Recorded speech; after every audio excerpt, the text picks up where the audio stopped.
Al-Fatihah.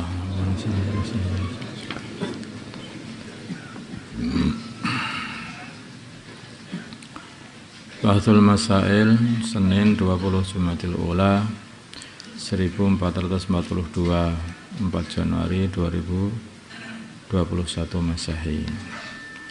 Masalah jual beli emas online.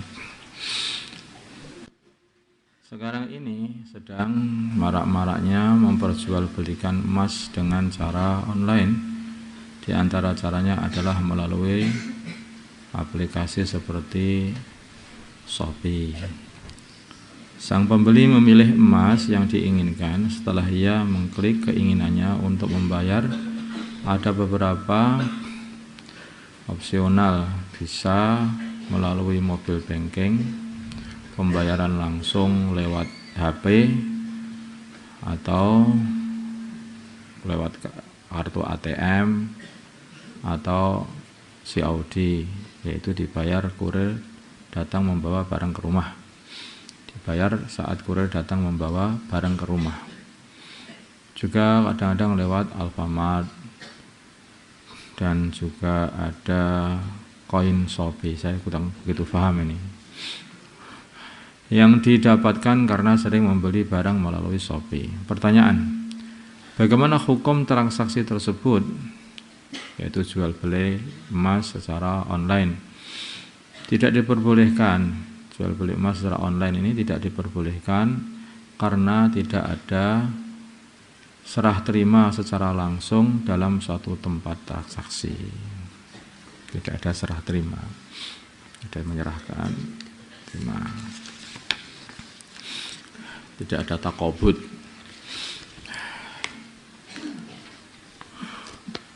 Karena kalau jual beli emas ini harus takobut.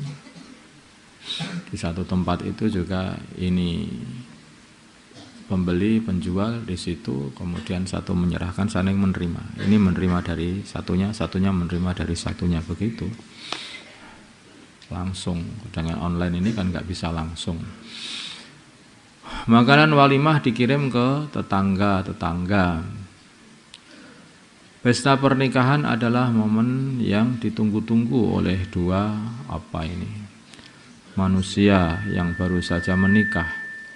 Hanya saja di saat pandemi ini, protokol kesehatan memberi arahan agar tidak ada acara kumpulan orang-orang dalam satu tempat. Untuk itu yang biasanya mengundang tetangga-tetangga agar hadir walimah. Walimah itu selamatan, kenduren itu namanya walimah. Kadang-kadang itu diartikan walimah itu akad nikah, bukan akad nikahnya ya. Walimah itu ya aulim walau bisyah, itu selamat tono walaupun menyembelih satu kambing. Jadi selamatannya itu namanya walimah. Makanya walimah kok dibagi-bagi itu gimana tuh? Oh, enggak, maksudnya walimah itu adalah selamatan.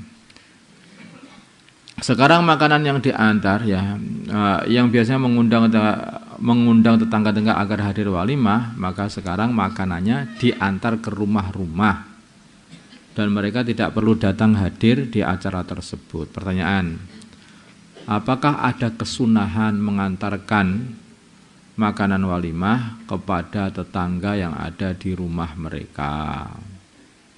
Makanan dikotaki kemudian dikirimkan ke sana-sana. Ini tidak disunnahkan. Jawabnya adalah tidak disunnahkan. Ya dapat pahala, memberi orang makanan dapat pahala. Maksudnya arti dari walimah itu belum kesampaian di situ. Sunnahnya berwalimah itu. Kalau dapat pahalanya ya dapat, wong ngasih makanan orang ya dapat makanan, dapat pahala. Itu sudah jelas. Masalah bermakmum kepada orang kafir. Kok bisa begitu? Kafir etok-etok Islam. Kafir itu pura-pura jadi orang Islam terus ngimami. Oh ya ada ya? Ya mungkin ada. Imam zuhur itu kelihatannya nggak bisa baca. Ada seorang yang pekerjaannya adalah sebagai imam masjid saja. Setelah wafat, istrinya bercerita bahwa suaminya telah berpindah agama selama 1 tahun terakhir ini. Jadi aslinya imam masjid, terus kemudian murtad, itu dari Islam, tapi masih ngimami masjid aja. Nah, wah ini. Walaupun begitu, ia masih tetap mengimami di masjid tersebut, padahal ia telah pindah agama lain. Dia telah murtad aja. Pertanyaan, bagaimana hukum sholatnya makmum pada setahun terakhir setelah mengetahui ternyata imamnya kondisinya seperti itu? Jawab, menurut pendapat Imam Nawawi yang lebih kuat dalam kitab Raudhatul Talibin, sholatnya para makmum tidak wajib diulangi, tidak wajib diqadha. Nah.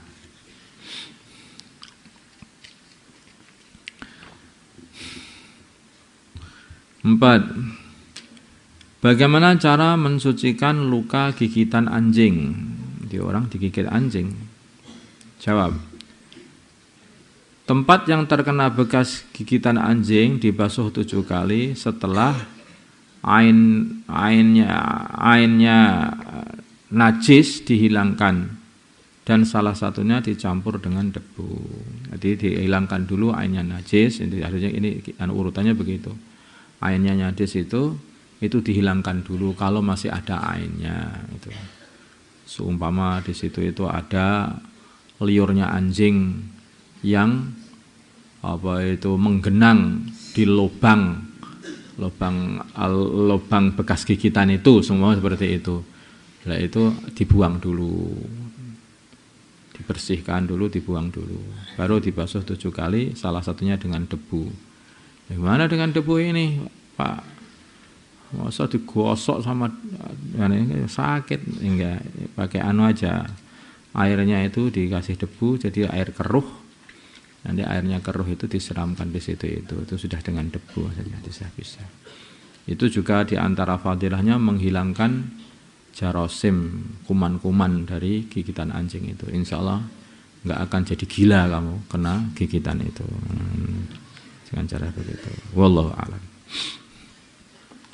Catatan, jika tempat yang digigit anjing sudah tertutup oleh daging, di kadung sembuh, sedangkan najisnya belum disucikan, maka tidak wajib menyobek disucikan lagi, enggak perlu begitu itu. Ya biarkan aja sudah, apa-apa. Agama itu mudah.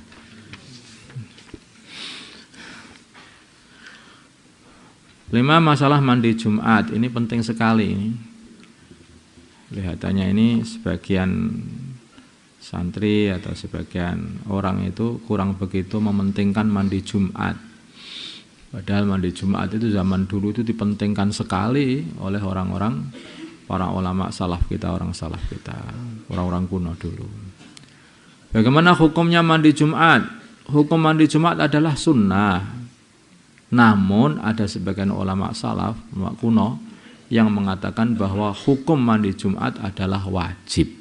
Nah, hati-hati ya.